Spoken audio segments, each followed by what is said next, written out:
Hey all, and welcome to Belated Media Movie Talks, the show where I have a guest on to discuss a movie of their choosing. And I'd like to just real fast, before we get into Andy from Runaground and discussing Shawshank Redemption, I'd like to take care of some quick housekeeping stuff. People have been commenting a lot about the inclusion of Junior Mints, thinking that there is a sponsorship deal. There is no sponsorship deal. It just happens to be my favorite type of movie candy.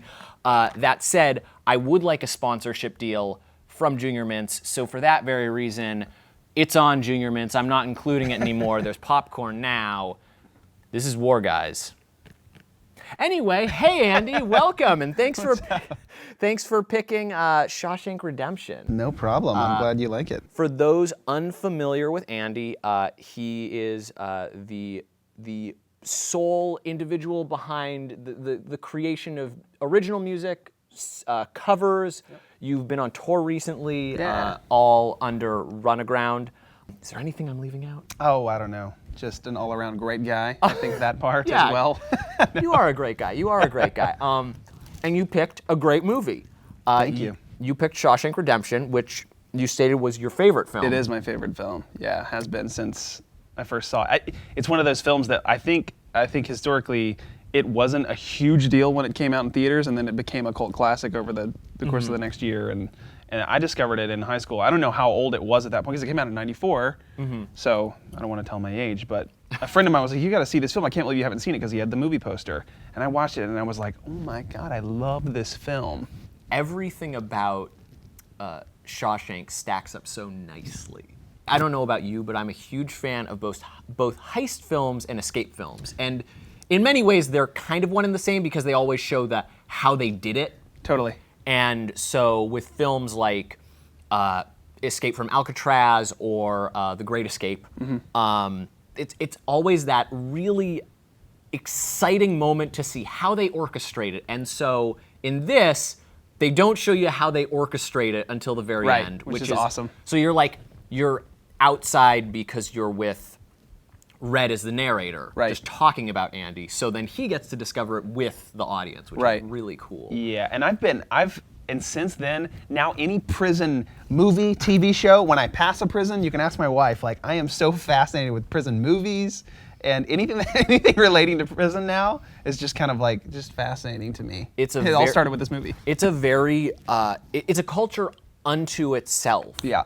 And there are the politics behind it, the scandals surrounding so frequently, and Shawshank has all of that. It really does. One of the things that I forgot in rewatching Shawshank, I got to experience anew almost, was the fact that it isn't so much a driving story as it is like, these are the events of Andy Dufresne. And these are some of the characters that Andy encounters. So I completely forgot about Brooks. And Sweet Brooks. Sweet Brooks. He's a sweetheart. And Brooks goes into the fascination with prison, of like the prison system. Totally. If you're existing in it and you're let out, it's a world that you aren't almost built to operate outside of anymore. I mean, you can't imagine, and then now we have like Making a Murderer and all these shows like this that tell us the idea of this guy comes out of prison. It's like, what is he going to do? What do you do with your life at that point? How do you re-assimilate into? Right, and in Brooks's case, it's tragic. Right. And then you get to see kind of the no, all press on with Red at the end, which is really great. I also forgot about how crafty the warden is. Totally. Specifically with the greaser, I'm blanking on his name. The prison. When he shows up and he tells Andy and Red, he's like, "No, I was in another prison and I heard." And Tommy. Tommy. Okay. Yeah. So when the warden's like, "Hey, come here. So you're willing to do anything to help Andy out?" And he's like, "Yes, I am." And then he gives him a cigarette, and you're like, "Oh, this is his last cigarette. Like, this is literally an execution. Like, he's setting it up." And then he's like, "Yes, I would do anything." And he's like, "Okay, good." That's all I needed to know. That's all I needed to know. And since he's already outside, he's staged it like it's an like it's an escape. Yeah, and then they got him down. Yeah. It's If you haven't seen it, he may or may not live. yeah. No spoiler alerts at this point. No. 94. We're Yeah. good. that it Yeah. like at that point you're like, oh, this is a really well orchestrated racket. I know. And so then it turns into just the mind games that the two are sort of playing to outmaneuver themselves. Yeah. And Andy's brilliant. He's like a tax attorney or something like that, and he's Yeah. kind of helping to run their whole racket, really. So he's got the keys ultimately, but he sort of plays it cool. Yeah. And he plays the long game. He really does. He doesn't just run at like break time into the hills like No. and try to jump the fence. What is he? How long is he in there? He's in there for like 15, 20 years or something? Yeah, it's a long time. I didn't get the exact count, and it was actually pretty strange because it was the point that Red and Andy were, I forget the exact scene, but they're like at a wall and they're talking about hope. Right. And Oh yeah. and that was the first time that I realized how much they'd aged, because it was like the first time you got a real close up on Red in a while. Right. And he's got the gray streaks coming in, and you're like, oh yeah, these people stay here forever. Right. And and I will say, Tim Robbins didn't look like he aged that much, but like they just like grade him a little But Morgan bit. Freeman definitely looked like he was in his second term as president, basically. Like Yeah, the like- graying and Yeah, like there were some fractures, there Yeah. was some stressing. yeah. I think if I remember correctly, Red's sort of telling him, Red and then the other guy, one of the other prisoners, I forget, he's sort of a B character, but it's kind of like, forget about that. Forget about hope. Like, we're on the inside now. Let's figure out how to make meaning out of like dusty rocks and like baseball. Yeah. In the prison yard, And Andy's still holding on to like ideas of life outside the walls. Yeah. Which is great. Great foreshadowing. He's just got that driving thing of, I didn't do it. Right. I know I'm innocent, and so Do we know he's innocent now that it's been a while? I will say, this is cutting straight to the end, when he goes to the wall and he takes up the obsidian rock. When I first was watching the movie, I thought it was going to reveal not money in the box, but the gun that he supposedly threw into the lake, which would like really throw you into like, wait. He said he got rid of the gun, but now we're seeing the gun, so make you suddenly be like, wait, so was Tommy just confused? Was any of this? Right. But That's right. I forgot. Tommy does corroborate the story. Tommy confirms that he is innocent. Right. And Poor Tommy. yeah, God bless his heart. and they set it up so well of like he passed, like he got a C+, so he can actually be getting his education, and then they're like, no, you're gonna get shot, like you're not seeing your wife and kids anymore. Yeah.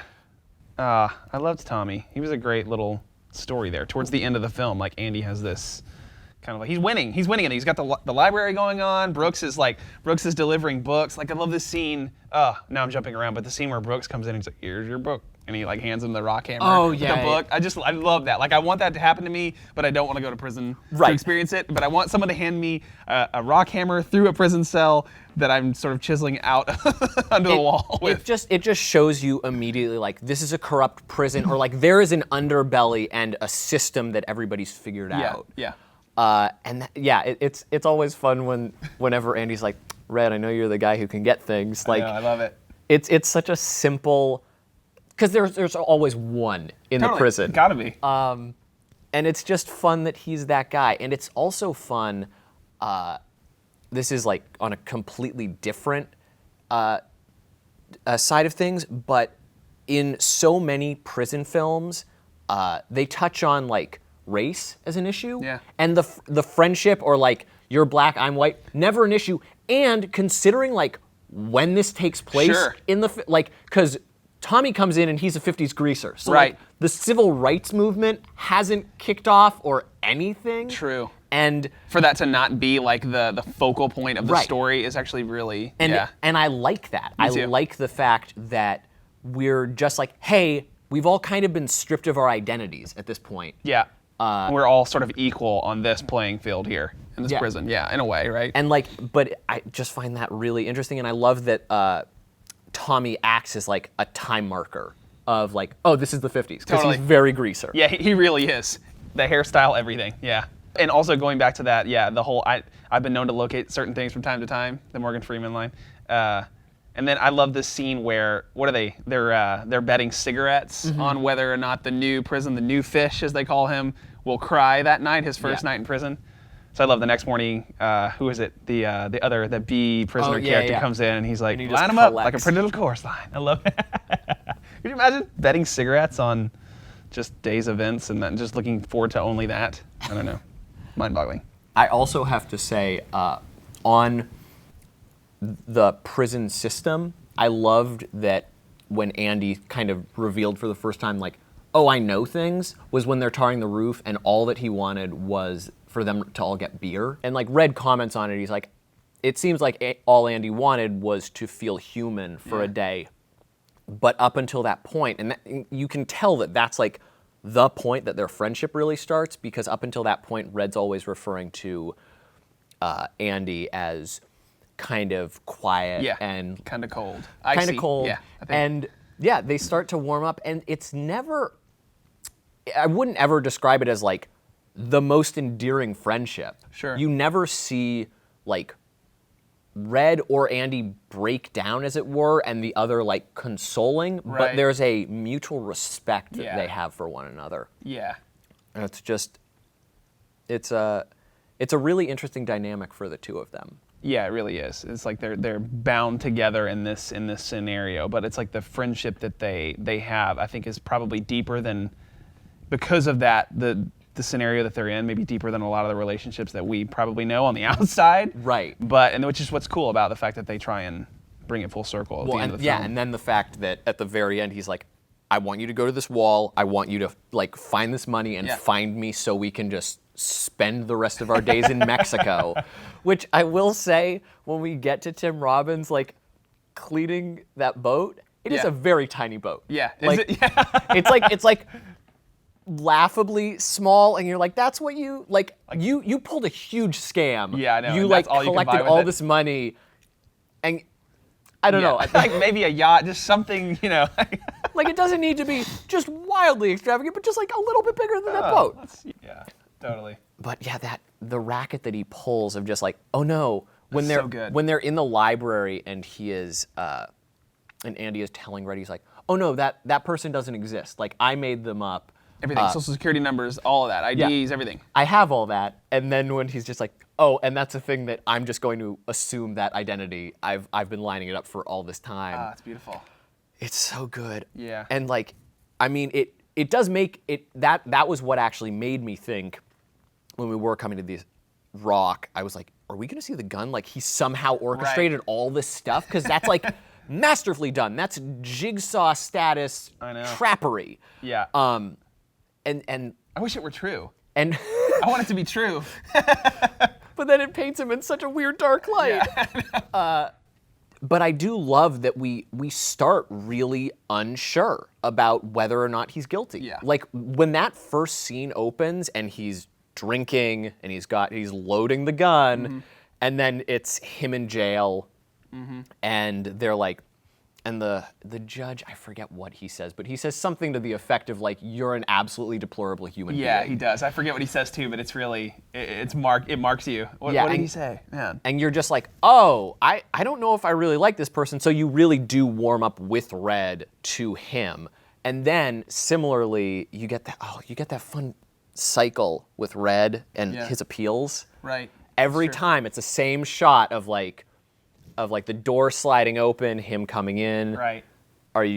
And then him saying the thing, and then only when he just doesn't give a shit anymore. I know, right? So awesome. It's like, do you feel you've learned from your lessons? He's like, go on, write whatever you're gonna write on your paper. Yeah, write whatever. But like, if I could talk to myself as a kid, I'd be like, you are messing things up. Like, and that really is the point where you're like, yeah, he's like a good dude because he's just like, why are you being so dumb, self? Right, because he's in there for like a robbery, right? Just something simple. It's not even. I don't think. Did he kill someone? Maybe he did.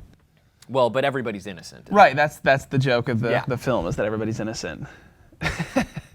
But yeah, I mean, it comes out being such a victory for everyone except the warden, who kills himself. Yeah. But you don't feel bad for him. No, you don't.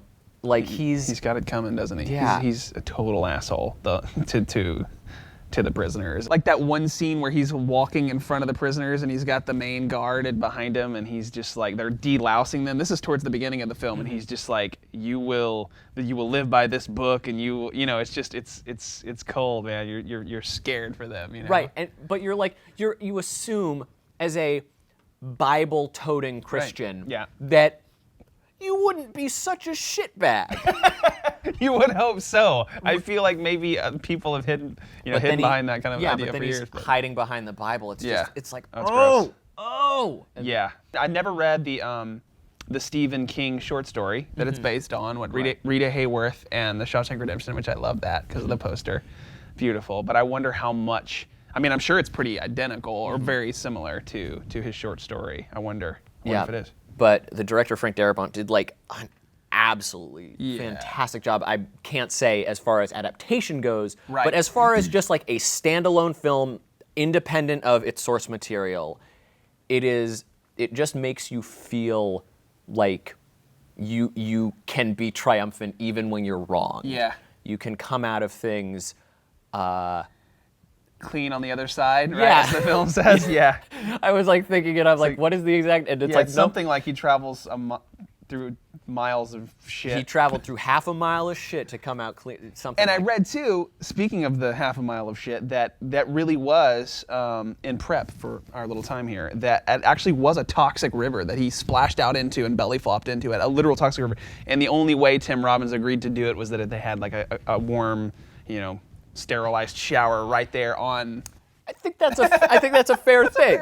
Trade-off. Like, I mean, damn, that's commitment. Yeah, it really is. That's commitment, and it's. You know what else is crazy about this, and like this goes into my fascination now about prison films, stories, TV shows, whatever. There was a prison break in New York in 2015 that is almost identical to this story, and it's like these guys tunnel through their cells into the tunnels and the plumbing behind their walls, and then like literally pound through some sort of a sewer drain, and like they had left power tools, I guess people that were working on the prison, inside the walls, and these guys literally completely take the idea from Shawshank and they escape a prison in New York in 2015 almost exactly the same way. Wow. It's nuts. I'm wondering, I mean, you have to assume that in a prison they wouldn't give them access to prison movies. Right, you wouldn't think so. Maybe they saw it before they went in. Yeah, I just like that. Yeah, it is a very popular movie. Totally. But that would be a very interesting template to just be like, let's just pull a Shawshank. Yeah. Okay. It's like, do you guys just want to tunnel through the wall? It'll take 10 years, but I mean, do you have anything going on?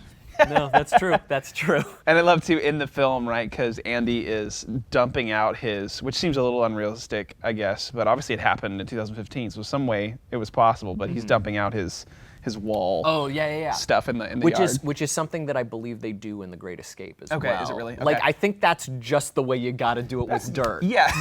But yeah, everything about this film is so great. The sense of accomplishment you get, the acting, the cinematography, it all is. It's just such a beautiful film, and with that, I'd like to thank you for coming on and discussing Shawshank with me. Absolutely, thanks so much for having me. Absolutely, dude. And if you would like to be seeing more from Andy, there is a link now right above his head for one of his favorite pieces that he's put together, most likely. We'll talk afterwards to make sure that that's so. And if you'd like more movie talks, you can check right up here. And of course, you can see links for all that in the description if you happen to be on a mobile device. Thank you once again so much for coming. And chow down on some of those nachos. I will, man. Oh, they're so good, but they're so loud. This is true. This is true. I can literally eat like 2 of these in a movie. It's gross. I think I'm the only person that like goes to a movie and comes out like 5 pounds heavier. I can't go to a movie and just like have a water. I have to just like destroy my health, I mean, to be fair, look at this tub of popcorn. Yeah, and you're not going to get an endorsement on that because it's popcorn. How do you copyright that? No. Doomed. But hey, Junior Mints. Look them up. His contact info's below. All right, cut.